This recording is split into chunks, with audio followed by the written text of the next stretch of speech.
Saúde a igreja com a paz do Senhor. Aproveitar que a igreja está em pé, peço que os irmãos abram suas Bíblias no livro de Romanos, a Epístola aos Romanos, capítulo de número 12. Nós vamos ler do versículo 1 ao 5. Saúde com a doce, gloriosa, maravilhosa, poderosa, reconfortante paz do Senhor, que só o Senhor pode nos dar. O homem não consegue dar essa paz, mas o Senhor é poderoso. Todos acharam? Amém? Rogo-vos, pois, irmãos, pela compaixão de Deus, que apresenteis o vosso corpo em sacrifício vivo, santo e agradável a Deus, que é o vosso culto racional. E não vos conformeis com este mundo, mas transformai-vos pela renovação do vosso entendimento, para que experimenteis qual seja a boa, agradável e perfeita vontade de Deus. Porque pela graça que me é dada, digo a cada um dentre vós, que não saiba mais do que convém saber, mas que saiba com temperança, conforme a medida de fé que Deus repartiu a cada um. Porque assim como um corpo temos muitos membros, e nem todos os membros têm a mesma operação, assim nós que somos muitos, somos um só corpo em Cristo, mas individualmente somos membros uns dos outros. A igreja pode tomar assento. Irmãos, a palavra do Senhor, que o Senhor colocou no nosso coração, fala de unidade. Esse capítulo 18, Paulo escreve aos Romanos, orientando a igreja, os romanos, enfim, da maneira como devia se comportar, somente os domésticos da fé. E esses primeiros versículos tratam da responsabilidade pessoal de cada um. Eu gostaria de enfatizar dois versículos. O final do versículo 2, que fala, para que experimenteis qual seja a boa, agradável e perfeita vontade de Deus. E o versículo de número 5, assim nós, que somos muitos, somos um só corpo em Cristo, mas individualmente somos membros um dos outros. A palavra de Deus, ela é santa, imutável, poderosa, transformadora e poder para as nossas vidas. Nós temos uma passagem semelhante, que está em Efésios capítulo de número 4, eu vou ler se a igreja quiser acompanhar. Efésios capítulo número 4, versículos de 1 a 6. Rogo-vos, pois, eu, o preso do Senhor, que andeis como é digno da vocação com que fostes chamados, com toda a humildade, mansidão, com longanimidade, suportando-os uns aos outros em amor, procurando guardar a unidade do Espírito pelo vínculo da paz. Há um só corpo e um só Espírito, como também fostes chamados, em uma só esperança da vossa vocação. Um só Senhor, uma só fé, um só batismo. Um só Deus e Pai de todos, o qual é sobre todos e por todos e em todos. Em Filipenses 2, 1 e 2 também fala acerca dessa unidade. Portanto, se há algum conforto em Cristo, se alguma consolação de amor, se alguma comunhão no Espírito, se alguns entranháveis afetos e compaixões, completai o meu gozo para que sintais o mesmo, tendo o mesmo amor, o mesmo ânimo, sentindo uma mesma coisa. Assim como essas, irmãos, há muitas passagens na Bíblia que nos mostram e relatam versículos acerca desse tema da unidade da igreja. Como corpo de Cristo. Sabemos que é requisito essencial, é um requisito essencial para o exercício de um cristianismo eficaz, esta unidade. Ser discípulo de Cristo é fortalecer a unidade da igreja e se fortalecer da unidade da igreja. Mas a unidade da igreja é pré-requisito, ou seja, ela vem antes, para a presença de Deus em nosso meio. Então, a unidade da igreja é um requisito para que exerçamos com dedicação, afinco e presteza a nossa condição de cristãos na terra. Só que ela é pré-requisito, ou seja, Deus está no nosso meio se houver a unidade. A unidade, ela não é um mero esforço humano e nem individual de cada um.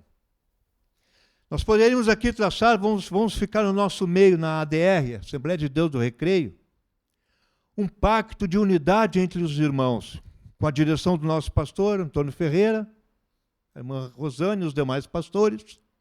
E todos nós, membros da igreja, nos comprometeríamos a nos mantermos em unidade para que a igreja seja uma igreja abençoada.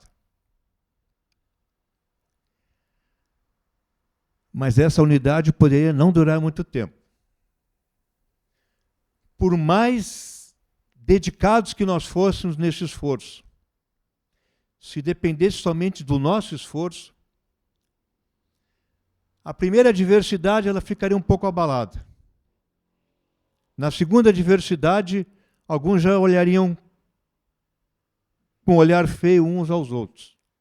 E com o tempo, irmãos, essa unidade poderia sofrer grandes abalos, porque essa unidade da igreja não é baseada no esforço humano.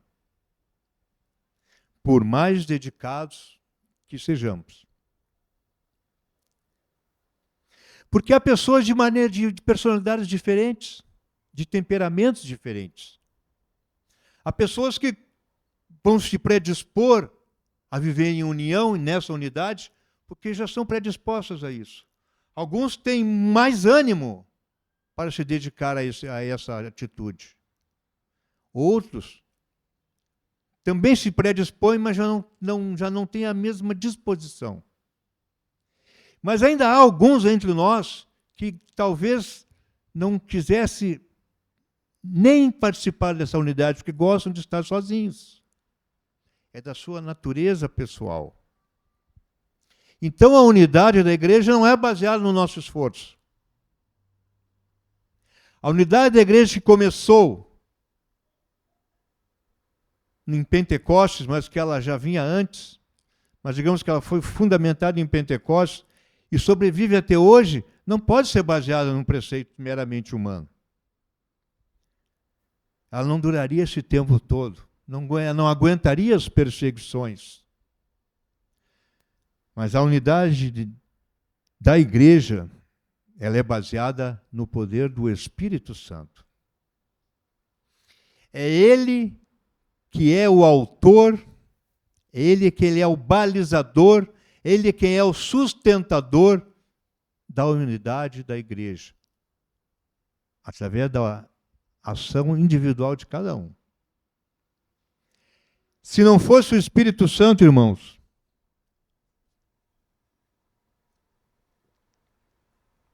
a igreja não teria sobrevivido. Se não fosse Deus, o evangelho já teria sido acabado, aniquilado pelas perseguições. E nenhum esforço humano poderia ser suficiente para mantê-lo de pé.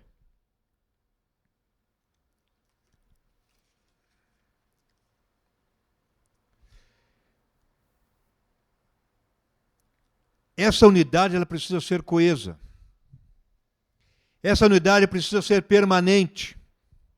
Essa unidade precisa ser certeira no propósito em que quer alcançar, no resultado em que ela quer chegar. E ela só pode ser desenvolvida e experimentada por nós através da ação do Espírito Santo na nossa vida. Porque com o Espírito Santo e com Deus não há erro. Não há diferença de intensidade. Não há variação de atitudes. A palavra de Deus é clara quanto a isso, que nós já lemos aqui. Um só Espírito, um só Senhor, uma só fé, um só batismo, um só Deus e Pai de todos, o qual é sobre todos, soberano, poderoso, ao qual nós devemos todo o temor, toda a gratidão, toda a reverência, porque é um Deus poderoso, criador de todas as coisas, que tem o poder da sua mão de fazer ou desfazer qualquer coisa. Esse é o nosso Deus, esse é o nosso Pai. Mas Ele também é por todos. Ele é por nós. Ele nos zela por nós. Ele cuida em todos os detalhes. Ele nos sustenta. Ele nos protege. Ele nos leva à vida eterna. E além disso, Ele é em nós. Esse Deus poderoso, santo, puro, se desfaz da sua pureza e entra dentro de nós através da ação do Espírito Santo, porque quer se relacionar conosco, porque Ele nos ama. Que maravilha essa pessoa de nosso Deus, da Trindade, ao qual nós estamos inseridos. Sobre todos, por todos e em todos. Outro texto importante, meus irmãos, sobre a unidade, está lá na oração sacerdotal de Jesus. Evangelho de João, capítulo 17, versículos 20 a 23.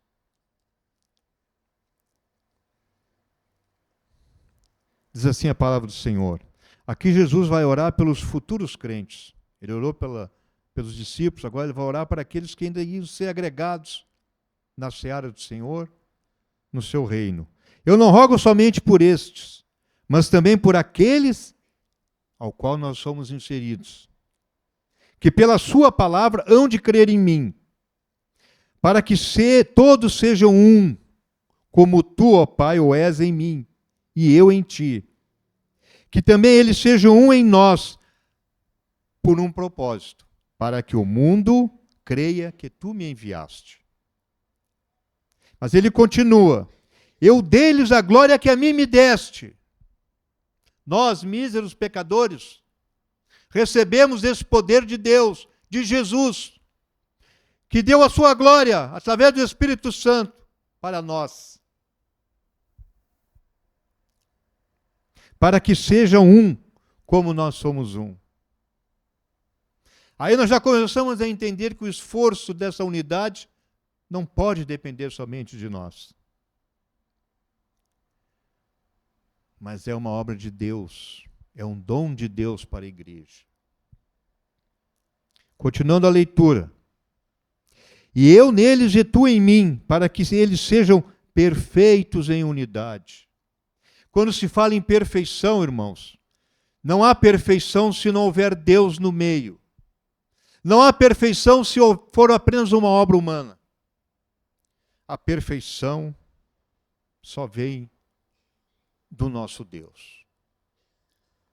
Para que sejamos perfeitos nele, diz a palavra do Senhor. Aqui é Jesus orando ao Pai.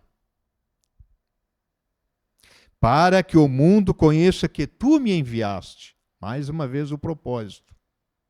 A mim e que tens amado a eles como me tens amado a mim. A unidade, ela tem consequências práticas na nossa vida, meus irmãos. A primeira delas, nós vimos ontem aqui na leitura do livro de Esdras.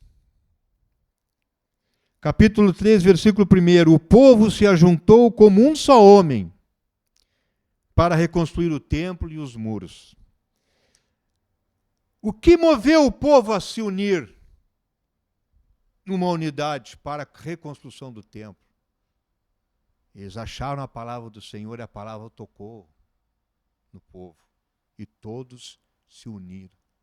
Eu aqui abro um parênteses, nós temos um projeto de aquisição do nosso templo, que este projeto entre no coração de cada um. E que oremos por este projeto. Amém? Segundo, consequência prática da unidade produzida por Deus como dom de Deus para as nossas vidas. Ela serve para que o ambiente ao nosso redor fique melhor. E o pastor Wesley leu aqui a palavra. Salmo 133. Ó, quão bom e quão suave é que os irmãos vivam em união. Depois vem aquele óleo descendo, né? E no final o Senhor diz assim, porque ali o Senhor ordena a bênção e a vida para sempre. Ela também legitima o nosso culto. Jesus orientava alguns discípulos e dizia, se tiveres algum problema, está em débito com o teu irmão, não vai prestar o teu culto, ou seja, não dá a tua oferta, deixa ela no altar, volta, te reconcilia primeiro com o teu irmão, e depois então tu vai prestar o teu culto. Porque se tu fizeres de outra forma, poderá Deus não atentar para o teu culto. Amém? A igreja está entendendo a importância. E também, 1 João capítulo 3 fala assim, nós sabemos que passamos da morte para a vida porque amamos os irmãos. Quem não ama o seu irmão, morre. Amém?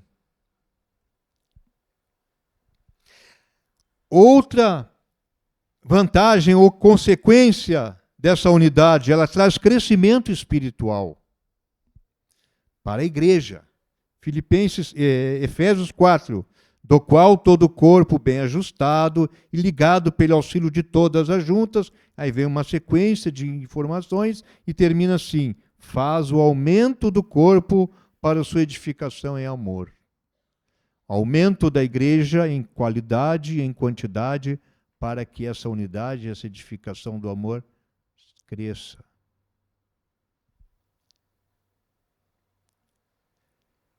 Ela afasta o inimigo. O inimigo, o pastor falou aqui, e quem é cristão e está exercendo alguns mandamentos ou orientações de Deus para ir para a batalha, sofre a perseguição do inimigo. Muitas vezes. Mas a unidade afasta o inimigo, meus irmãos. Jesus, depois do seu jejum de 40 dias e 40 noites, foi tentado 3 vezes pelo diabo. Nas 3 vezes, Jesus mostrou a unidade e a conexão que ele tinha com o Pai. E o diabo saiu dele, fugiu. Com isso eu não posso. Então ela te protege e afasta o inimigo da tua vida. E essa unidade também atrai pessoas à igreja, pelo testemunho. Atos capítulo 2, o finalzinho do capítulo. Louvando a Deus, e caíram na graça de todo o povo. E todos os dias acrescentava o Senhor à igreja aqueles que se haviam de salvar. E também João 17, 20 e 23, que nós já lemos, para que creiam que Jesus existe, conforme a palavra que foi lida. Essa unidade não depende de nós para ser gerada, irmãos. Não. Qualquer unidade gerada pelo homem, ela é falha. E os atributos e a necessidade dessa unidade para a igreja só pode vir de Deus porque ela é permanente, correta, certeira. Mas o que depende de nós é que ela pode ser perdida. Nós não podemos gerar essa unidade, mas ela pode ser perdida dependendo de nós. Por isso ela precisa ser conservada. Deus, no seu infinito amor, maravilhosa graça, a sua benignidade, que excede o nosso entendimento, Ele nos deu o livre-arbítrio. Nenhuma situação, irmãos, ninguém que tem o poder nas suas mãos, em qualquer situação humana, espiritual, ninguém age dessa forma como Deus. Todo aquele que tem poder quer ter o domínio sobre o que ele tem poder, sobre o dominado. Ele quer exercer o poder, nem que seja força. Somente Deus te dá o livre-arbítrio. Ele te mostra tudo o que é melhor. Ele vai estabelecer um milênio aqui, onde pessoas vão viver 1000 anos como nunca viveram. E no final desse milênio, o diabo vai ser solto por um pouco e ainda vai enganar alguns, por causa desse livre-arbítrio. As pessoas têm o poder de escolher, porque são livres. Deus nos ama, tem o melhor para nós, sabe o que é melhor para nós, quer o melhor para nós, mas nos deixa livre escolha.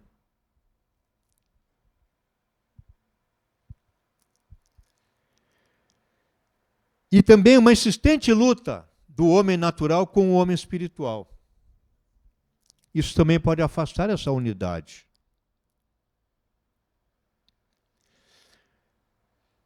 O irmão Luiz se exacerbar na sua natureza humana, não dar ouvido ao Espírito Santo e deixar que as suas decisões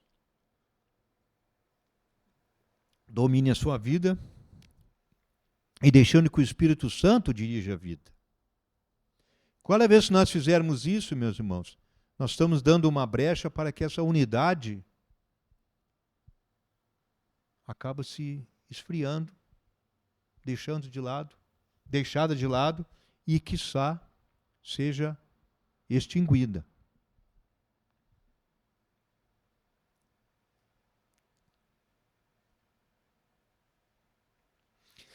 Nós temos, então, uma escolha para fazer. A alegria do Espírito Santo, em obediência. Quando se fala em obediência, o homem natural já imagina que é obedecer a alguma coisa que ele não vai gostar, ou que não vai fazer bem para ele, ou que vai ser um jugo para ele. É isso que nós pensamos quando falamos em obediência. Só que, irmãos, o que Deus tem para nós é o melhor para nós.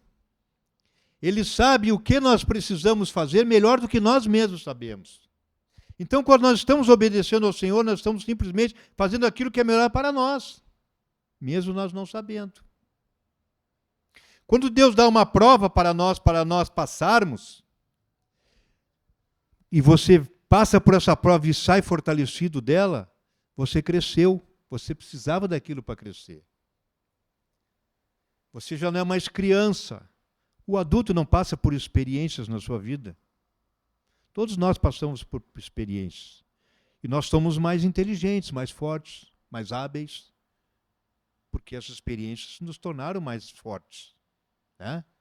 Assim Deus trabalha conosco, nós já sabemos disso. Então a orientação do Espírito Santo, ela tem que ser viva na nossa vida. A obediência à orientação do Espírito Santo, ela tem que estar presente em todos os momentos da nossa vida. Porque a obediência vai trazer benefício para nós.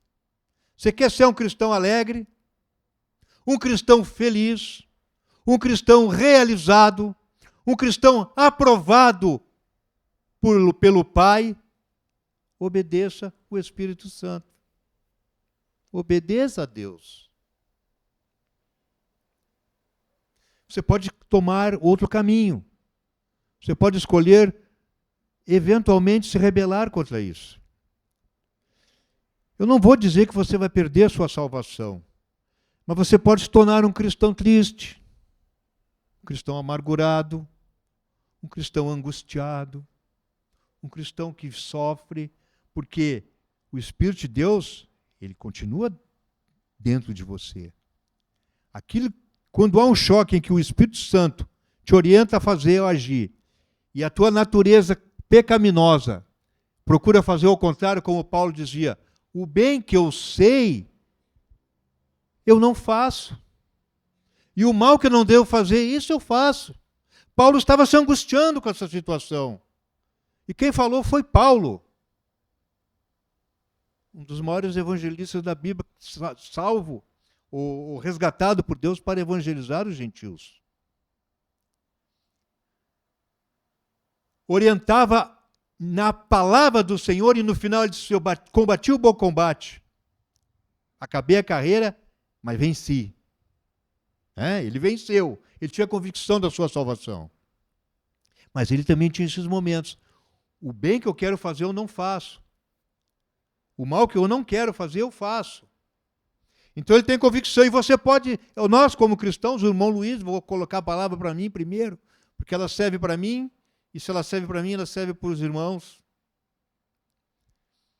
Se eu não quiser ser um cristão angustiado, amargurado, sofrido, triste, eu devo obedecer ao Espírito Santo. É simples. Ah, mas às vezes é um pouco complicado, irmãos. Eu não sei quando o Espírito Santo fala comigo. Você não sabe no primeiro momento, mas na segunda tentativa você vai saber.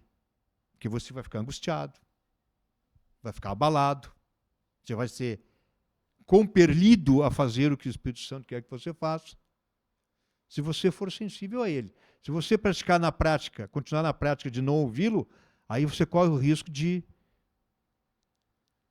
entristecer o Espírito Santo. Mas esse é o plano de Deus, porque nós somos falhos e Ele sabe da nossa natureza pós-pecado. Ele enviou o Espírito Santo para nos facilitar todas as coisas.